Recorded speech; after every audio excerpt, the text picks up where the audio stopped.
Mulai. Assalamualaikum warahmatullahi wabarakatuh. Selamat pagi, salam sejahtera bagi kita semua. Bagi hamba Allah yang beriman dan bertakwa, marilah kita puji syukur kehadirat Allah Subhanahu wa taala atas berkat rahmat nikmatnya kita dapat berkumpul di ruangan ini untuk menimba ilmu sehingga mendapatkan berkah dari Allah Subhanahu wa taala. Kemudian selawat berangkat dan salam marilah kita sampaikan kepada Nabi besar Nabi Muhammad sallallahu alaihi wasallam dengan berlafazkan Allahumma sholli wa sallim wa barik alaihi. Yang terhormat Bapak Supi SSMAP selaku dosen pengampu, dan yang saya hormati serta saya banggakan teman-teman seperjuangan. Pada kesempatan ini kami dari kelompok 4 ingin mempresentasikan hasil diskusi kami selama beberapa bulan ini. Namun sebelum itu, untuk memulai diskusi pada pagi hari ini, marilah kita memulai dengan mengucapkan basmalah. Bismillahirrahmanirrahim. Selanjutnya izinkan saya memperkenalkan teman-teman saya yang ada di kelompok 4. Yang pertama ada Ija Safira dengan NIM 2002-10201. Kemudian ada Rizky Amanda dengan NIM 2002-10202. Kemudian ada Warda Julaili 2002-10204. Raihan Jaitul Jaina dengan NIM 2002-10207. Selanjutnya ada Muhammad Hanif dengan NIM 2002-10208. Kemudian ada saya sendiri yaitu Fuadi Hussein S2. Langsung saja kita untuk mempersingkat waktu, marilah kita masuki acara pertama, yaitu acara kedua, yang mana acara pertama adalah pembukaan oleh saya sendiri, yang kedua adalah acara penyampaian materi yang akan dilakukan pada pemateri pertama, yaitu Saudari Ija Safira. Kepada Saudari Ija Safira, saya persilakan. Terima kasih saudara moderator. Saya akan membacakan tentang latar belakang. Hutan di Indonesia mempunyai peranan baik ditinjau dari aspek ekonomi, biologi budaya maupun secara ekologis. Sejalan dengan pertambahan kedudukan pertumbuhan ekonomi nasional, tekanan terhadap sumber daya hutan semakin meningkat. Untuk mengatasi masalah tersebut, perlu dilakukan strategi pengelolaan hutan yang berkelanjutan sesuai dengan potensi sumber daya hutan yang sebenarnya. Hutan rakyat. Hutan adalah suatu kesatuan ekosistem berupa hamparan lahan berisi sumber daya alam hayati yang didominasi pepohonan dalam persetujuan alam lingkungannya, yang satu dengan yang lainnya tidak dapat dipisahkan. Hutan rakyat adalah hutan buatan yang terletak di kawasan hutan negara dalam suatu hamparan dan seringkali disebut hutan milik. Hutan milik adalah hutan yang tumbuh di atas lahan yang dibebani hak milik. Jadi hutan rakyat adalah hutan yang dimiliki oleh rakyat, yaitu Undang-Undang Pokok Kehutanan Nomor 41 Tahun 1999. Saya kembalikan kepada moderator. Oke. Baik, terima kasih kepada Saudari Ija Safira yang telah menyampaikan beberapa sedikit materi kami pada pagi hari ini. Selanjutnya ada pemateri kedua, yaitu Saudara Hanif. Kepada Saudara Hanif kami persilakan. Baik, terima kasih kepada moderator. Saya akan menjelaskan sedikit tentang bentuk hutan rakyat. Pada tahun 1990, Abidin mengungkapkan bahwa hutan rakyat terdiri dari dua bentuk, yaitu yang pertama hutan rakyat tradisional dan yang kedua hutan rakyat pilpres. Hutan rakyat tradisional merupakan cara penanaman hutan pada tanah milik atau lahan kering yang diusahakan oleh masyarakat itu sendiri tanpa campur tangan pemerintah, sehingga bentuk usahanya lebih dikenal dengan pola usaha tani lahan kering. Kemudian ada hutan rakyat pilpres, yaitu hutan rakyat yang menanam murni dilakukan oleh tanah terlantar. Pembangunan hutan rakyat ini diprakarsai oleh proyek bantuan penghijauan. Kemudian ada peran hutan rakyat. Menurut Anonimus tahun 1991, hutan rakyat mempunyai peran ganda, yaitu yang pertama peran di bidang ekologi, yang kedua peran di bidang produksi.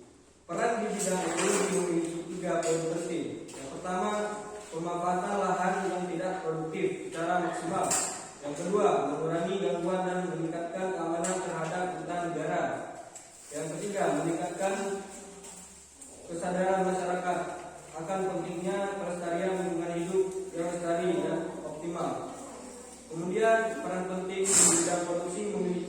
4 poin penting. Yang pertama, meningkatkan jumlah pendapatan masyarakat. Yang kedua, memenuhi kebutuhan akan kayu perkebunan, kayu bakar dan hasil hutan lainnya. Yang ketiga, memenuhi kebutuhan bahan baku biotin seperti pulpen, kertas, pati emas, pembakaran kapur dan lain-lainnya. Yang keempat yaitu menghasilkan buah-buahan. Mungkin itu saja yang bisa saya jelaskan. Kembali kepada moderator. Baik, terima kasih kepada saudara Hanif yang telah memberikan materinya pada pagi hari ini. Selanjutnya kita memasuki dengan pemateri ketiga yang akan disampaikan oleh saudari Wardatul Laili. Kepada saudari Wardatul Laili, saya persilakan. Baik, terima kasih kepada moderator. Di sini saya akan menjelaskan tentang kebijakan pengelolaan hutan rakyat, hutan kemasyarakatan, Permendikbud nomor 37 tahun 2007. Hutan desa Permendikbud nomor 49 tahun 2008 atau pendanaan hutan rakyat SK Mendikbud nomor 49 KBDS 2 tahun 1967. Keberhasilan usaha dipengaruhi oleh intensitas pengelolaan, kesesuaian tempat tumbuh, kualitas bibit yang ditanam dan kondisi pasar kayu rakyat. Masalah pengelolaan hutan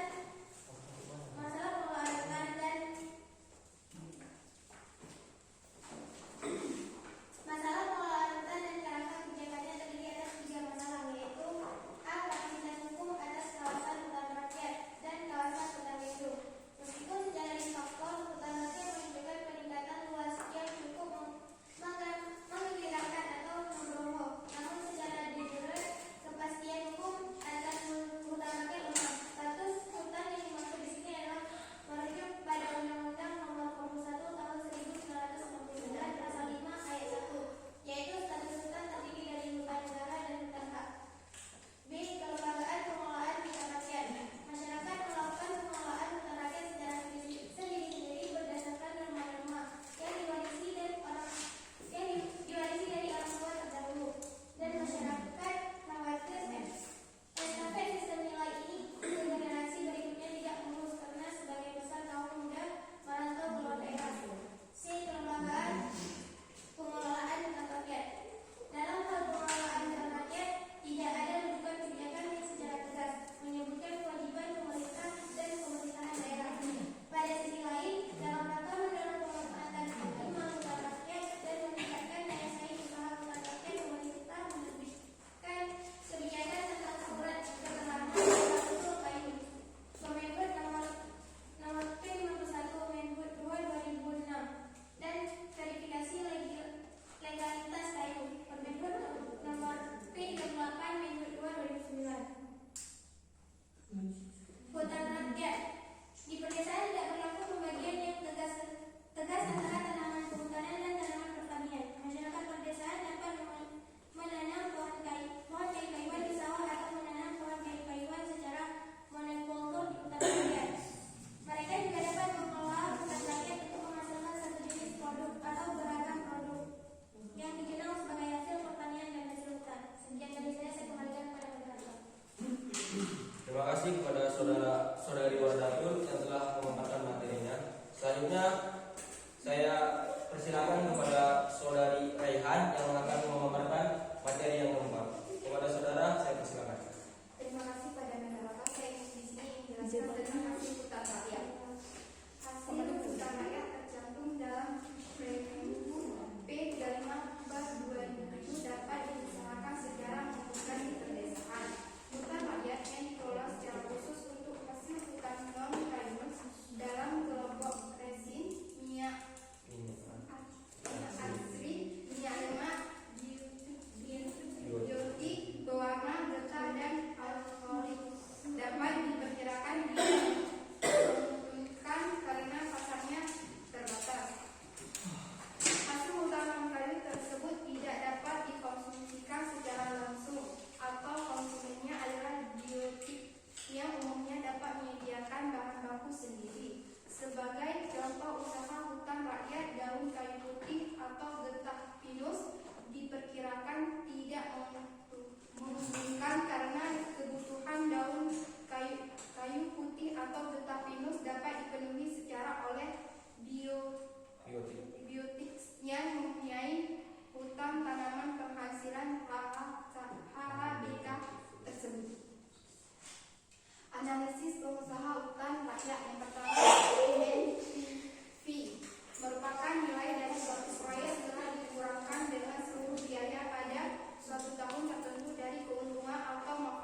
diskonton pendapat dengan jumlah hasil diskonton berbeda jika DCR 1 berarti NPV 0 dan memberi tanda go untuk suatu proyek, sedangkan apabila DCR 1 berarti NPV 0 dan memberikan tanda non go untuk suatu proyek.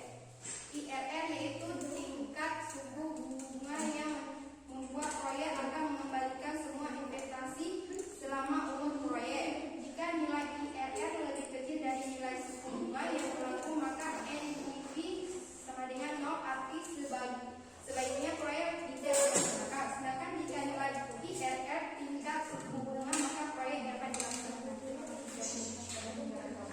Terima kasih kepada saudari Rehan yang telah memaparkan materinya. Selanjutnya kita masuki ke pemateri yang kelima, yaitu saya sendiri Fuadi Hussein S2. Pendapatan asli daerah. Menurut peraturan pemerintah atau PP Republik Indonesia nomor 105 tahun 2000 tentang pengelolaan dan pertanggungjawaban keuangan daerah, disebutkan pada pasal 1 ayat 1 bahwa keuangan daerah adalah semua hak dan kewajiban daerah dalam rangka penyelenggaraan pemerintahan daerah yang dapat dinilai dengan uang, termasuk di dalamnya segala bentuk kekayaan yang berhubungan dengan hak dan kewajiban daerah tersebut dalam kerangka APBD. Pada pasal 1 ayat 12 dikatakan bahwa pendapatan daerah adalah sebuah penerimaan kas daerah dalam periode tahun anggaran tertentu yang menjadi hak daerah. Menurut Undang-Undang Nomor 22 Tahun 1999 tentang pemerintah daerah, sumber pendapatan daerah berasal dari pendapatan asli daerah dibagi menjadi 4. Yang pertama ada hasil pajak daerah, hasil retribusi daerah, hasil perusahaan milik daerah, dan hasil pengelolaan kekayaan daerah yang dipisahkan.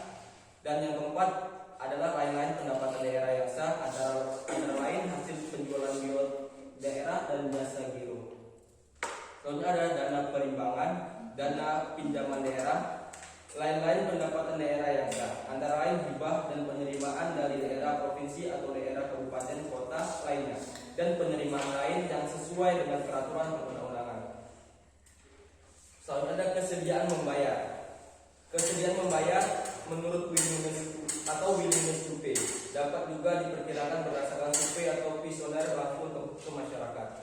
Keberhasilan dari survei ini tergantung dari perencanaan dalam pembuatan kuesioner. Kuesioner harus dibuat secara cermat dan mudah dipahami oleh responden sehingga tidak menimbulkan kesalahan penafsiran. Masalah utama dari pendekatan ini adalah hasil yang didapat belum mencerminkan karakter masyarakat sebenarnya. Oleh karena itu digunakan beberapa teknik untuk mengurangi kelemahan tersebut. Beberapa teknik yang dapat digunakan adalah dengan pendekatan tawar-menawar, alokasi anggaran, dan permainan trade-off atau reksodi project dan Bojonegoro.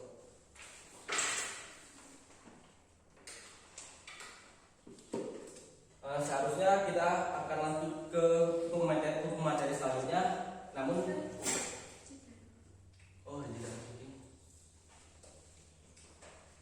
baik,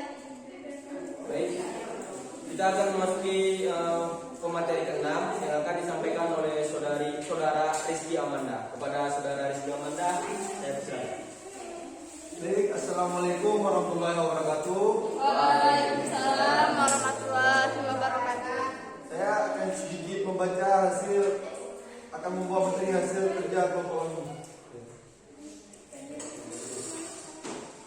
Sistem pola tanam.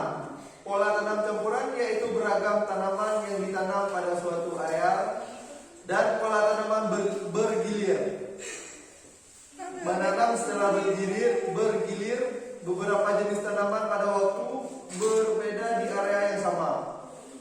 Pola tanam dapat digunakan sebagai landasan untuk meningkatkan produktivitas lahan. Hanya saja dalam mengelolanya diperlukan pemahaman keadaan teoritis dan keterampilan yang baik tentang semua biotik yang menentukan produktivitas lahan tersebut. Pengelola lahan sempit biasanya untuk mendapatkan hasil atau pendapatan yang optimal, maka pendekatan pertanian terpadu, ramah lingkungan, dan semua hasil tanaman merupakan produk utama adalah pendekatan yang bijak. Sekian dari saya. Assalamualaikum warahmatullahi wabarakatuh. Waalaikumsalam warahmatullahi wabarakatuh.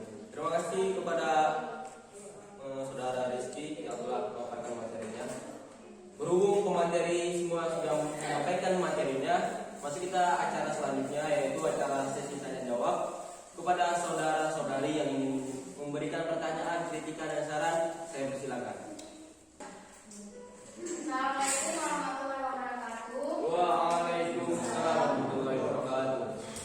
Kenalkan, nama saya Ridayanti, NIM 221023. Saya akan bertanya kepada Wadatul lagi, mengapa dikeluarkan kebijakan program perhutanan sosial oleh pemerintah Indonesia? Baik, terima kasih saudari Ijayanti. Apakah dari saudara-saudari yang lain ada yang ingin bertanya? Assalamualaikum warahmatullahi wabarakatuh.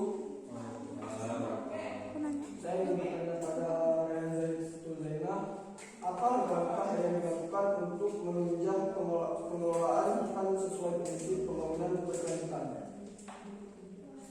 Oke, udah. Terima kasih saudara Rian. Wah. Selanjutnya siapa lagi yang bertanya? Sudah? Atau langsung bisa dijawab saudara-saudari?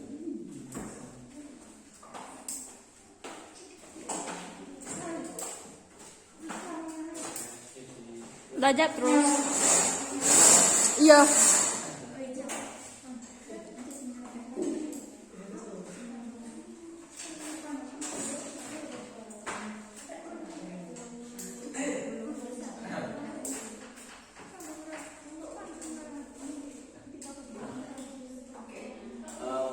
Supaya menghemat waktu, kami mencoba langsung menjawab pertanyaan dari saudari Jayati. Kepada saudari Wardah Laili, saya persilakan. Baik, di sini saya akan menjawab pertanyaan dari Ibu Zayanti. Mengapa dikeluarkan kebijakan program perhutanan sosial oleh pemerintah Indonesia? Selain diharapkan dapat menjaga kawasan hutan agar tetap lestari, program perhutanan sosial lahir untuk menjawab pertanyaan apakah benar bahwa hutan sebagai sumber kehidupan warga masyarakat pedesaan telah dioptimalkan fungsinya secara sosial sehingga dapat membantu mengurangi dan mengatasi kemiskinan bagi warga. Gimana saudari Ijah? Apakah ada yang ingin sanggah, kurang puas atau gimana? Tidak kuat. Baik. Oke, lanjut. Lanjut, bisa hari? Oke, lanjut ke pertanyaan selanjutnya. Pertanyaan saudara Rian yang akan dijawab oleh Raihan.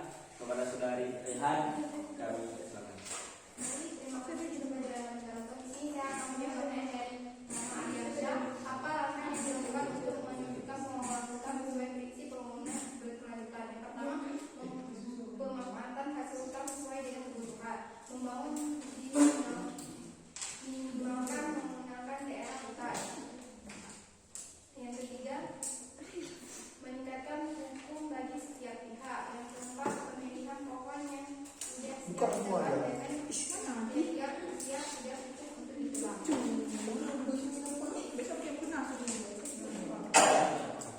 Apakah mau ada yang jawab?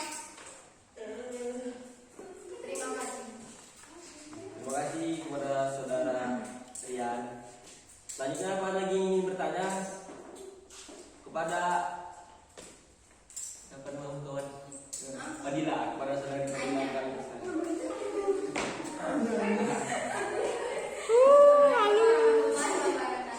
Waalaikumsalam warahmatullahi wabarakatuh.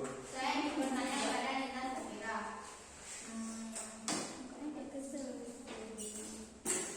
Nama saya Faisal, NIM 2002-118. Mengapa perlindungan hutan perlu ditegakkan? Sudah bisa jawab langsung. Bisa gitu. Oke, kepada saudari Ijah Safira, saya persilakan. Terima kasih. Saya dan Safira akan menjawab pertanyaan dari Fadila. Karena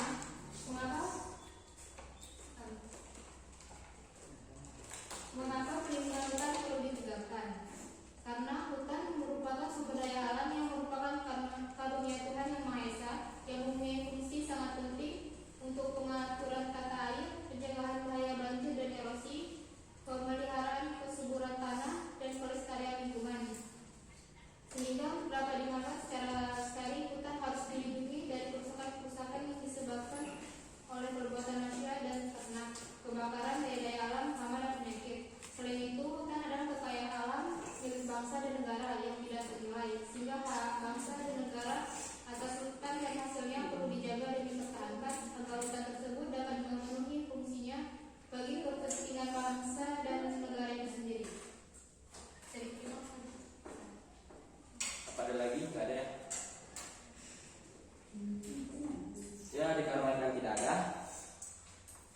atau ada ya?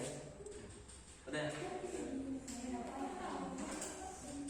Oke, dikarenakan tidak ada yang ingin bertanya, maka sesi tanya jawab kami akhiri sampai sini.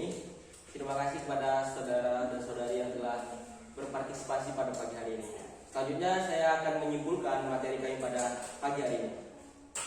Hutan adalah suatu kesatuan ekosistem berupa hamparan lahan berisi sumber daya alam hayati yang didominasi pepohonan dan persekutuan alam lingkungannya, yang satu dengan yang lainnya tidak dapat dipisahkan. Hutan rakyat adalah hutan buatan yang terletak di kawasan hutan negara dalam suatu hamparan dan seringkali disebut hutan milik. Hutan milik adalah hutan yang tumbuh di atas lahan yang dibebani hak milik. Jadi, hutan rakyat adalah hutan yang dimiliki oleh rakyat yang berdasarkan Undang-Undang Pokok Kehutanan Nomor 41 Tahun 1999. Sedangkan berdasarkan keputusan Menteri Kehutanan Nomor 49 Tahun 1997, hutan rakyat adalah hutan yang dimiliki oleh rakyat dengan luas minimal 0,25 hektar. Penutupan pajak tanaman berkarya dan atau jenis lainnya lebih dari 50% atau jumlah tanaman pada tahun pertama minimal 500 tanaman tiap hektar. Artinya, hutan jenis ini apabila mengacu pada Undang-Undang Nomor 41 Tahun 1999 mengenai kehutanan termasuk ke dalam hutan hak karena lainnya dimiliki oleh sektor privat atau swasta. Hutan rakyat adalah hutan yang dimiliki oleh rakyat dengan luas minimal 0,25 hektar. Penutupan satu tanaman kayu-kayuan atau jenis tanaman lainnya lebih dari 50% atau pada tanaman tahun pertama minimal memiliki 500 tanaman per hektar. Hutan rakyat memiliki manfaat dari berbagai aspek. Kegiatan pengelolaan hutan rakyat yang intensif terdiri dari penanaman, pemeliharaan, penumpukan, penyiangan, pemberantasan hama penyakit dan penjarangan, dan penebangan. Kegiatan pengelolaan hutan rakyat tidak intensif hanya terdiri dari kegiatan penanaman, pemeliharaan tahun pertama dan penebangan. Keberhasilan usaha ini dipengaruhi oleh intensitas pengelolaan, kesuaian tumbuh, kualitas bibit yang ditanam, dan kondisi pasar kayu rakyat. Sekian yang dapat kami sampaikan, semoga dapat bermanfaat kepada diri kita semua. Sekian, assalamualaikum warahmatullahi wabarakatuh.